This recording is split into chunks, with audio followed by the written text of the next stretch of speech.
Hello, this is Rachel Babin from Oncology News Australia. Here are this week's news headlines.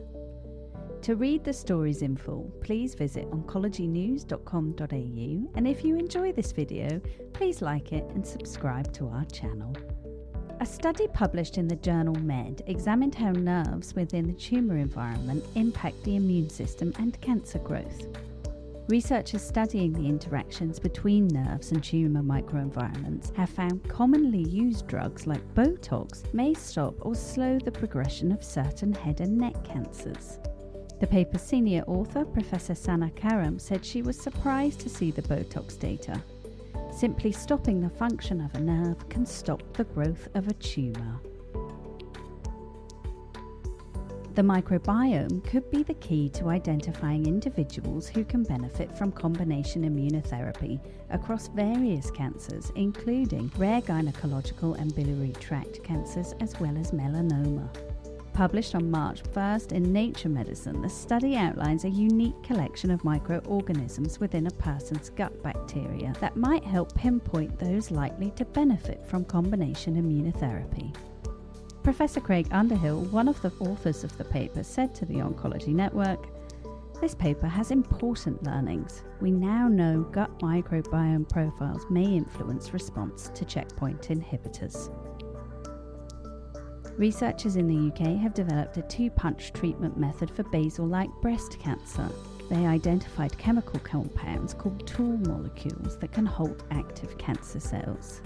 Using these tool molecules forces tumour cells into a sleep-like state in which they can no longer divide or cause tumour growth.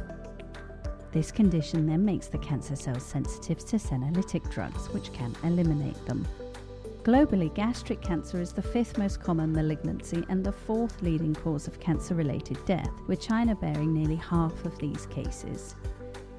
A team of researchers from China have reported the first robot-assisted remote radical distal gastrectomy performed using 5G communication technology.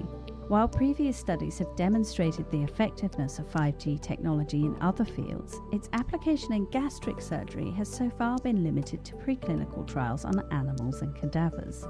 The novel procedure was conducted on a 51-year-old patient with gastric cancer, utilizing a 4-arm laparoscopic robotic surgery system.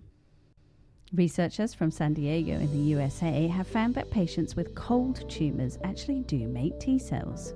In a step toward personalized immunotherapy for all, this discovery opens the door to developing vaccines or therapies to increase T cell numbers and treat many more cancer types than currently thought possible. In podcasts, we recommend episode 2 of the Oncology Journal Club.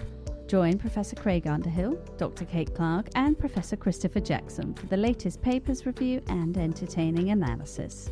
They cover burnout, breast cancer, bone metastases, and much more. And finally, in events news, breast cancer trials still have early bird registration rates available for their ASM in July. So that's it for now. For more information on all these news stories, access to all of our podcasts, and to sign up for the Oncology newsletter, head over to oncology.network.com.au. These headlines are brought to you by the Oncology Network. We are delivering oncology news differently.